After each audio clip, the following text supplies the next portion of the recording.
Mm, mm, mm. That's good.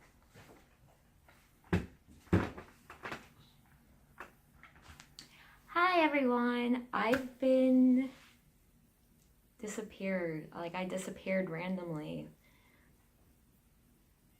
Yeah, it's Stephanie and I have like hardly any subscribers, so probably no one cares.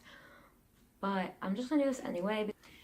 So pretty much, if you follow me on Instagram or Snapchat, you might know a tad bit of what happened because I posted like right before I left, but pretty much I was inpatient for the past like 35 days. I was in the hospital, like the medical hospital for 4 days, and then I was at Horsham, the psych hospital that I go to like a million times. For like 33 days or like 32 days, something like that. It was over 30 days, and I only expected to be there for like a week, but then like shit went down and I acted kind of like crazy, and so I stayed there for a month. And if you were impatient with me this time around, yeah, I'm so sorry. At all. I just like try to laugh things off because I don't like feeling feelings. So pretty much what happened was, and I didn't even wake up wanting to do this, it was like an impulse decision. Like everything I do is impulse. Like every single thing I do. Like every single thing I do is on impulse. Like I really need help with my impulse control. Like bad. So I was really, well actually this has been stemming for like months and months and months, and it kind of just explode. I'm talking about a serious subject and you're dancing. No, I'm looking to My brother's literally randomly dancing. to a music video. Oh, okay. So He's weird. Oh yeah, he just got a job today. Yay! Okay.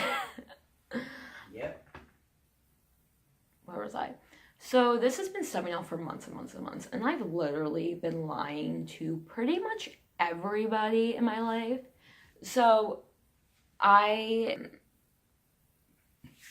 this was like months and months and months of just shoving down shit because I was afraid to deal with some of this stuff because I didn't want to emotionally handle the situation. So pretty much what happened, I broke up with my boyfriend. Like I've said this a couple of times. Like I was so depressed after that, and like I just like isolated myself from everybody. I stopped hanging out with my friends, well the friends I do have. I stopped even like going to church. Like I haven't been in church in over a year, and I'm kind of scared to go back because I don't know what people are gonna say. Like, oh, you weren't here for a year and just randomly showing up.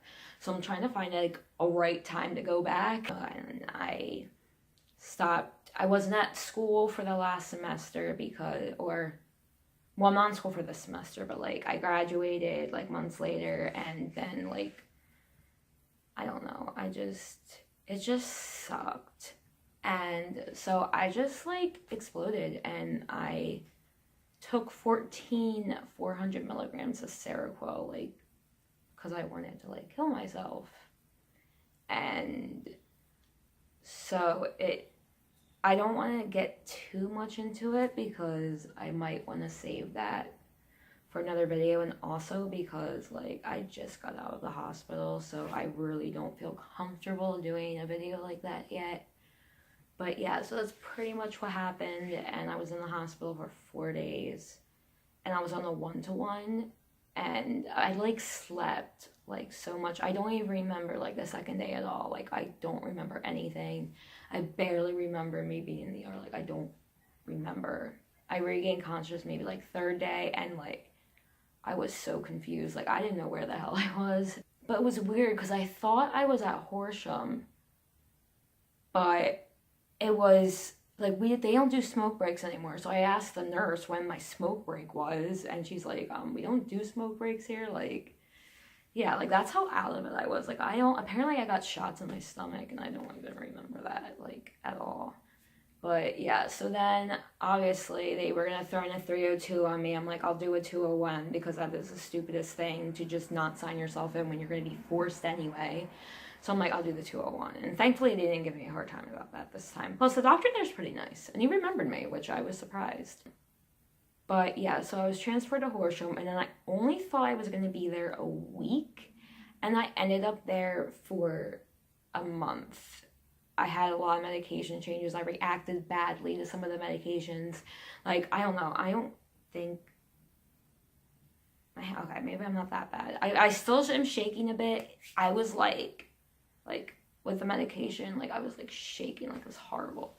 But personally, I believe in medication. I know a lot of people don't believe in psychiatric medication, which is fine. Like, that's your opinion. But for me, I've seen it work for a lot of people. So, including me. So that's just my opinion. You can have your opinion if you don't believe in psychiatric medication. That's fine. But, yeah, I feel like part of it was that when I left Renfrew, I literally had full recovery from self-harm and eating disorder for months. And because of that, I felt like I was on a pedestal to keep that status of recovery. And then it just, like, I slowly got back into symptoms. It wasn't a full-blown relapse like other times. It was, like, slowly back into old habits. And, like, I would say the spring and the summer, I, like, it just got worse. And I didn't want to tell anyone because I didn't want to, like, make people mad at me or, like, think less of me because I was at here and now I'm, like, slowly going down. So I felt like I had to put this persona that I'm in recovery all the time, and it just ended up me doing that. So, I mean, I don't know, maybe people will judge me on this because I've been in psych hospitals a lot, but I am so fortunate to have the treatment that I've had because I know there are a lot of people who can't get the treatment I had, which shouldn't happen at all. But, like, everyone who's worked with me is... Oh, that's a car.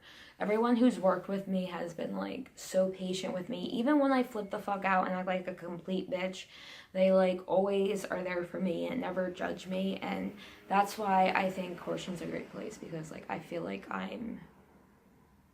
the staff isn't judging me. There's a couple staff that I can't stand, but that's everywhere.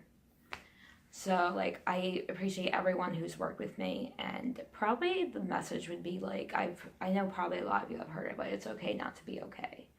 Like, I think I've learned that if I'm slipping, I need to tell someone and not lie to my therapist, lie to my family, lie to anybody. I'm doing partial hospitalization right now, which means I go to Horsham during the day and I come home at night, so... And my brother got a job. Okay. Anyway, so I'll see you... I didn't say anything that, so I will see you. And if you are relapsing, just know relapse is part of recovery. Like, okay, the last thing I'm gonna say, like Demi Lovato, I talked to her two videos ago.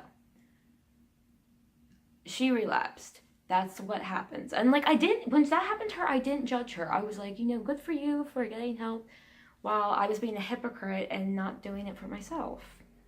So. Anyway, so I'm sorry to anyone I've lied to or anything like that. So I will see you in my next video, and hopefully I can stay out of the hospital. So fingers crossed. Bye. There's hope in front of me. There's a light, I still see it. There's a hand still holding me. Even when I don't believe it. I might be down, but I'm not there. There's better days still up ahead. Even after all I see, there's hope in front of me, yeah.